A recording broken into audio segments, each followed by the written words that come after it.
Sorry. Hey, you here, man? Okay. Can I stall them for 60 seconds? Probably. But everyone's in here and they're all staring at me like I'm making everyone late. Because he doesn't. I don't know if it's big, tall, and gray, but it is a building. Yes, it is. You'll go in that back side door, and it'll be the first thing. My thoughts, but it became gray.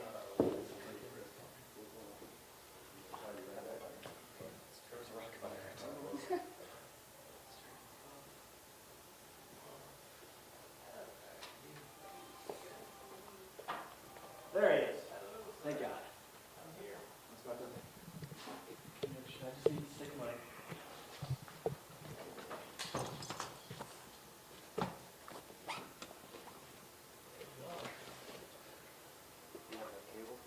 Yeah.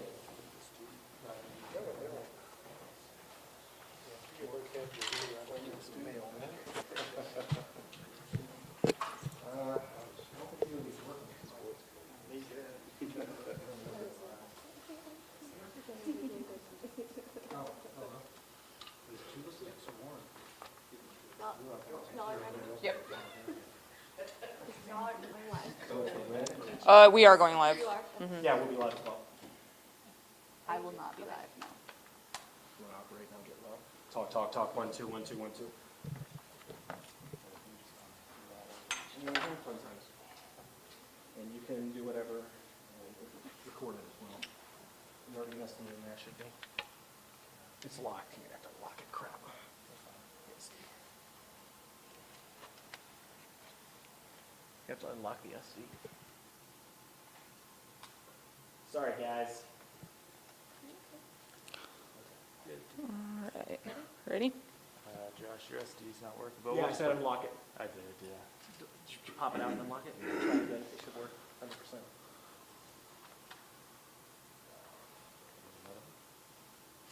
Okay, I'm Robert Patrick, City Manager here in Midland. We just wanted to come with a staff update on the boil water notice that has been issued here in town. And the first thing that I want to start with are thank yous. It's amazing in Midland to serve, to see how Midlanders react during situations like this. And our community partners, all the folks that have kicked in, our council, our mayor, all the volunteers that have come forward, is just humbling to be a part of. And Carl Crego, our utility director, has an update on both the pipeline break that there is and then the water treatment plant. And then Morris Williams Jr., our deputy city manager, is here to give an update on the water stations. Thank you.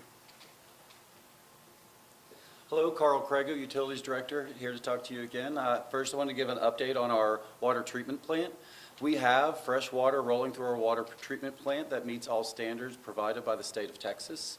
The boil water notice is still on, so we got all of that working about 1 in the morning last night.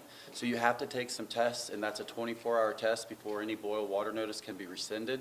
Now, I don't see TCEQ rescinding that boil water notice in that early in the morning, so we're looking at early Saturday morning. On the water main break on the west side of town, we actually have that welded up and mainly fixed. We're about to disinfect the water. Keep in mind, though, that we're going to have to flush about 500,000 gallons of water. That's mainly going to go on 158 north of 191. So keep in mind, you're going to see water there here in about 2 hours, and then again at about 4 hours after that. We have to do it twice. We are on the way to recovery, and we plan on seeing the boil water notice rescinded early Saturday morning. Let me just start by saying thanks to everybody involved. Our city staff has worked around the clock.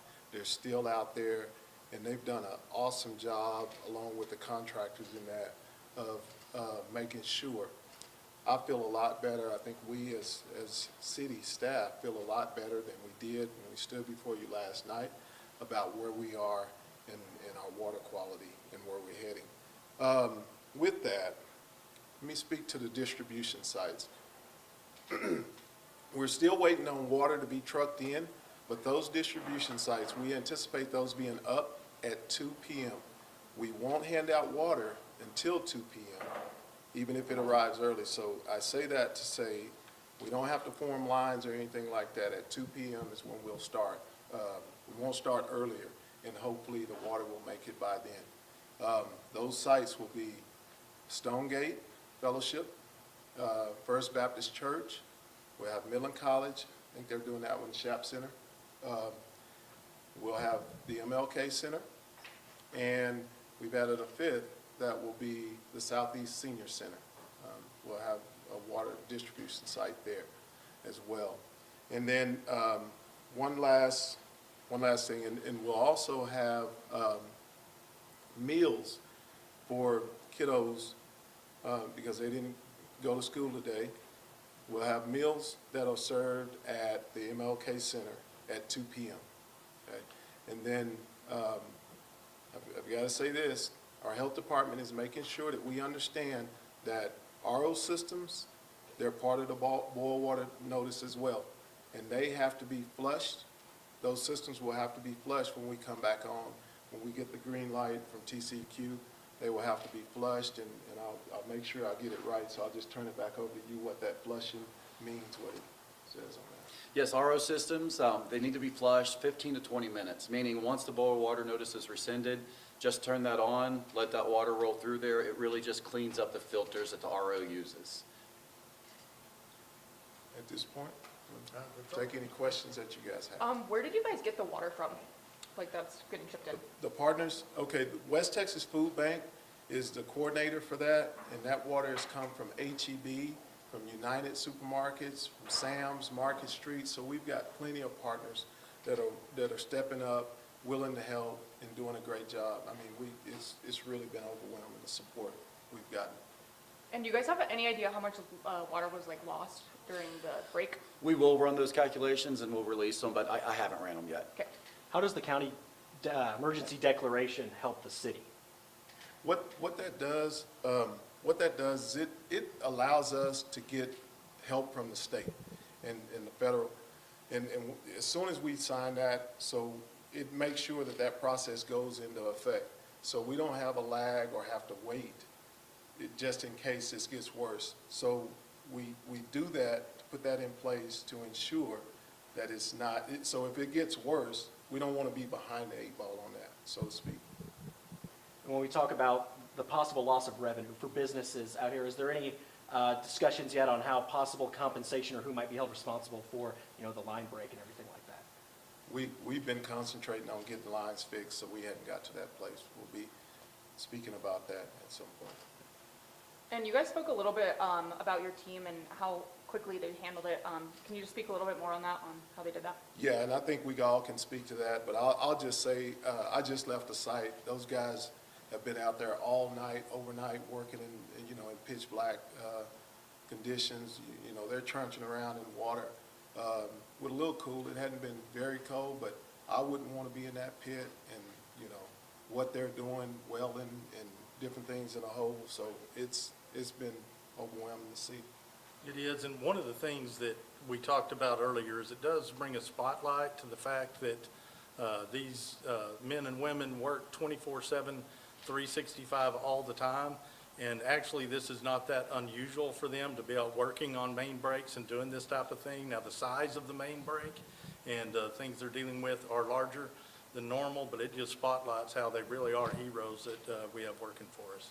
And I'd really like to point out, not only thanking the utility staff that's been out there over 24 hours, but Red Deer Construction, Ben Mark Supply, and Ferguson Supply. They opened their doors in the middle of the night and made sure we got all the supplies we need to get this fixed done tonight, or last night. So without their help, without them opening the doors, they're local entities, and they should be thanked for that. When it comes to the water outage, by the time the distribution sites are set up, it'll have almost been 24 hours. What goes into getting all of that set up, and why did it take that length of time? Actually, I'd probably say it's quick. Even though it seems like a long time, the coordination that it takes to get all that set up, the West Texas Food Bank has been awesome in their coordination of this, but the partners that it takes, I mean, it's not, if just one of us goes to the grocery store, we can see that the shelves are bare. So where do we get that water from? So for grocery stores, HEB, United, to donate to us to make sure that we have our citizens, instead of putting it on their own shelves to sell, I think that speaks to a lot too. But it's just a coordinated effort that we have to get the resources and then get it to where it needs to be. Is there a limit on water? Like, is there a certain amount like each family can have, or? I think they're going to do 2 cases per family to ensure that everybody has it, because as we anticipate, we really anticipate the boil water notice being lifted. And, you know, we want to reiterate, this is not, the water won't harm you, we just don't want you drinking it. We want to ensure that it's safe before you can drink it. And to back up what Morris was saying about the 24 hours being quick, first priority was making sure the nursing homes, senior, all of those needs were met, and prioritizing that need. So What about with the hospital? the hospital is good. We were in communication with Russell yesterday, and the hospital is in good condition.